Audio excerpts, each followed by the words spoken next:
Olá pessoal! Bom, nesta videoaula nós vamos dar continuidade aos estudos da disciplina de Programação para Engenharia.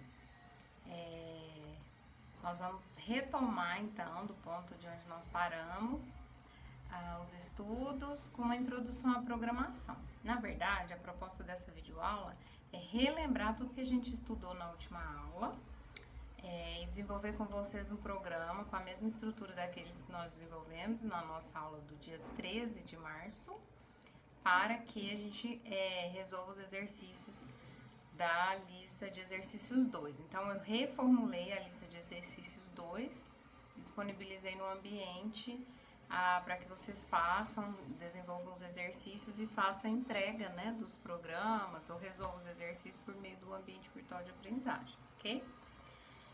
Nós, então, estamos utilizando o ambiente de programação que é o DevC++, que tem essa interface aqui. Vou mostrar aqui um pouquinho do ambiente. Nós trabalhamos nas nossas duas últimas aulas, já com esse ambiente. Então, para quem ainda não fez o download e a instalação dele, recorra ao slide 2, que tem um passo a passo para vocês fazerem isso, ok? Bom, utilizando o ambiente virtual, utilizando o ambiente de programação, nós trabalhamos então essa questão do processo de compilação, que compreende a escrita do código-fonte do programa e a transformação desse código-fonte em um programa executável. Então, para realizar a escrita do código-fonte do programa, o que a gente precisa? A gente precisa ler o problema, precisa interpretar o problema e precisa pensar primeiro uma solução, que foi o que vocês exercitaram bastante na disciplina de lógica de programação, no segundo período. Aqui a gente não vai documentar essa etapa, então a gente não vai escrever o algoritmo no papel, mas é o ideal que vocês parem um pouco na hora que lê o problema, antes de começar a programar uma solução, já imaginar qual cálculo eu preciso fazer para resolver aquele problema, quais dados eu vou precisar receber como entrada, e aí lembrando que a linguagem, a gente vai precisar aprender, e se familiarizar com a estrutura da linguagem C. Então, o que a gente tem aqui? A gente tem um código-fonte, Então, no código-fonte, a gente vai inserir diversos comandos aqui da linguagem C. E aí, o compilador vai ser o responsável por transformar este código-fonte no código executável, ok? Bom, só para a gente relembrar um pouco, então, esses tópicos que foram estudados até agora, que a maioria deles foram falados na nossa última aula. Então, a gente está utilizando a linguagem C para o desenvolvimento dos nossos programas, A linguagem C é uma linguagem de programação. Nós vimos a estrutura básica dos programas em C, Eu vou falar um pouquinho dela aqui na hora da prática. O comando de saída, que foi o printf. Na lista 1, nós fizemos vários exercícios, todos imprimindo caracteres, Na tela, nós imprimimos letras de música, imprimimos um bonequinho, imprimimos o símbolo da UEG. Então, esse comando é o comando de saída, é o comando responsável por mostrar as informações na tela. Nós trabalhamos os tipos de dado, O tipo int, o tipo float, o tipo double, o tipo char. Lembrando que para cada tipo de dado a gente tem um código de formatação, que é aquele percentual seguido da primeira letra do tipo. Então, percentual i para int, percentual f para double, percentual c para char e percentual lf para double, Percentual f para float, desculpa. Todos esses detalhes do que eu estou falando estão disponíveis no slide 3, lá na pasta slides, dentro do bloco materiais didáticos, ok? O comando de atribuição, que a gente utiliza o igual, para armazenar um valor a uma variável, o resultado de um cálculo a uma variável. Os operadores aritméticos, para realizar as operações matemáticas. Nós vimos até alguns comandos, para cálculo de potência e cálculo de raiz quadrada, que pertencem à biblioteca math.h. O comando de entrada, que vai permitir com que a gente armazene valores nas nossas variáveis. Então, todos esses tópicos que foram falados na aula passada estão disponíveis lá no slide 3, que foi utilizado na nossa aula do dia 13. Então, a ideia hoje aqui é relembrar a maioria desses tópicos e construir um exemplo com vocês para ajudar mais no desenvolvimento da lista de exercícios, ok? Bom, Esses comandos todos nos habilitam a trabalhar a primeira estrutura de programação que nós estamos estudando. Vamos estudar, que é a estrutura sequencial. Então, na estrutura sequencial, nós temos a entrada, o processamento e a saída sendo bem definido dentro da estrutura. Eu vou construir aqui passo a passo esse programa com vocês, utilizando aqui o Dev. Quando a gente abre o ambiente do Dev C++, a gente pode acessar aqui esse atalho, então clicar em novo, e aí nós vamos trabalhar com um arquivo único, nós não vamos trabalhar com um projeto. Então, novo, arquivo fonte, então eu adicionei aqui um arquivo onde eu consigo editar, né, o código fonte do meu programa. Sempre nós vamos começar incluindo as bibliotecas, né? Então, include stdio.h. Inicialmente, a gente vai trabalhar com essa biblioteca. A função main, que é a função principal, que vai existir em todos os nossos programas. Todo o código que a gente for inserir vai estar dentro da função main, ok? A primeira área da função main é a área de declaração de variáveis. Então, a gente vai construir aqui um programa que vai ler 2 notas de um aluno e calcular e mostrar a média entre as notas informadas. Esse será um aluno da UEG. Então, para calcular essa média, a gente vai fazer aquele cálculo de média ponderada que vocês já conhecem, né? Peso 2 para N1 e peso 3 para N2, ok? Então, para resolver esse problema, nós vamos precisar de variáveis que são do tipo real. Então, eu vou utilizar o float, definir os nomes das nossas variáveis. Então, float nota 1, nota 2 e média. Deixa eu tirar esse áudio, senão a gente vai ter isso. E média. Lembrando que o nome dessas variáveis seguem o padrão Pascal Case, né? Então, percebam que o primeiro caractere de cada palavra da variável começa com maiúsculo, ok? Então, por exemplo, se eu quisesse chamar a variável média de média aluno, eu escreveria desta forma, certo? Nós vamos obedecer esse padrão na hora de criar nomes para as nossas variáveis, para a gente conseguir se adequar a um padrão. Isso é muito bom, muito importante na hora da programação. Bom, então, depois que a gente declarou as variáveis, a segunda parte do programa é incluir a entrada de dados. Como a gente vai solicitar que o usuário digite algo, então nós temos que indicar aqui uma mensagem que informe qual ação o usuário precisa realizar. Então, eu vou colocar a mensagem, digite a primeira nota. Ok. Dá um espaço.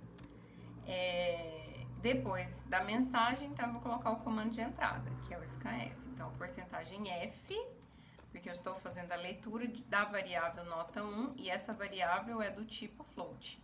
Esse E comercial aqui é sempre necessário na função scanf, ok?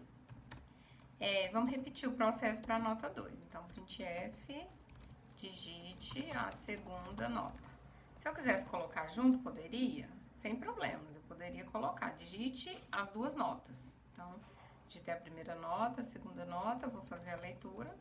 Assim como no scanf também seria possível fazer a leitura das 2 notas junto. Para isso, eu precisaria colocar um código de formatação para cada uma das variáveis, ok? Então, a mesma coisa, vírgula, e comercial, o nome da variável, nota 2. Eu tenho que usar a variável no programa da mesma forma que foi declarada, senão isso vai gerar um erro, né, para mim. A gente pode salvar esse programa, né, para garantir que esse arquivo não vai ser perdido. Então, eu tenho uma pasta aqui para guardar os códigos fontes. Vocês podem organizar um local para você armazenar seus programas. Eu vou definir padrões para nomes, né, desses arquivos, mas aqui eu vou colocar exemplo vídeo aula 1. Beleza, aí tá vendo que o nome dele aqui mudou? Então, agora, a partir de agora, eu posso ir pressionando Ctrl S para salvar, ou toda vez que eu compilar e executar esse programa, ele vai ser salvo automaticamente. Aqui, depois de fazer as entradas de dados, então nós podemos fazer o cálculo, que é o processamento desse programa. Então, eu posso incluir aqui que média recebe, aí o que vai ser o cálculo? A nota 1 vezes 2 mais a nota 2 vezes 3. dividido por 5, que é a soma dos pisos, beleza? Na saída eu quero apresentar as duas notas, primeira, vou colocar um A minúsculo, primeira VA, 2 pontos, aí nós vamos incluir o porcentagem F e um barra N. Entre o porcentagem U e o F, nós vamos definir aqui quantas casas a gente quer após a vírgula. Então, aqui eu quero que sejam impressas 2 casas, né, da parte decimal do número, da parte fracionária do número. E aqui eu quero mostrar a nota 1. Depois eu vou fazer a mesma coisa, printf, segunda VA, aí porcentagem, ponto 2F barra N. E aí eu vou informar a nota 2. E, enfim, eu vou mostrar o resultado. Deixa eu ver a mensagem ali. Eu quero mostrar assim, média, 2 pontos, porcentagem, ponto 2F também, barra N.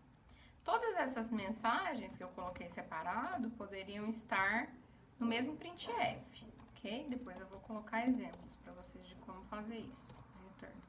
E aí o return 0 é o comando que vai finalizar aqui esse código, ok? Mais à frente na disciplina a gente vai entender exatamente o porquê desse return, o porquê desse int. Por enquanto, a gente precisa utilizar essa estrutura. Então, eu não vou entrar em tantos detalhes, porque a gente vai estudar mais até o final da disciplina.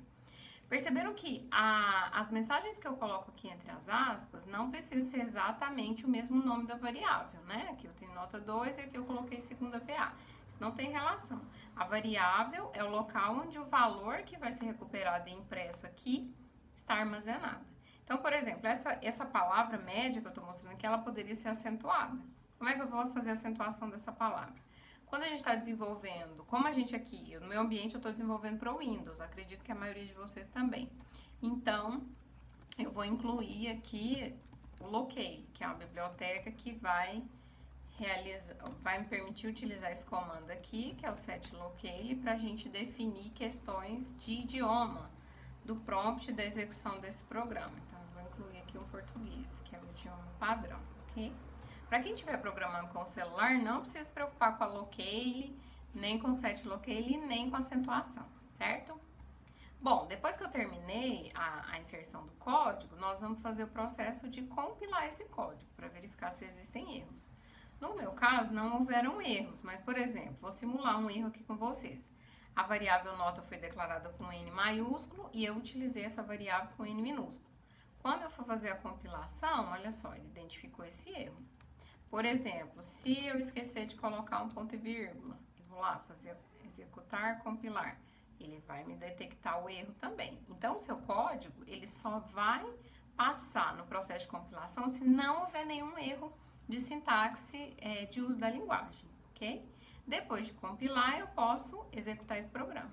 Então, percebam que, ó, exatamente as mensagens que eu mandei aqui ser impressa no printf, ela foi apresentada na tela. Tá vendo que o cursor tá piscando? Porque ele tá aguardando que uma nota seja informada. Então, a nota da primeira VA eu vou definir que é 5.6. E a nota da segunda VA, 7.2.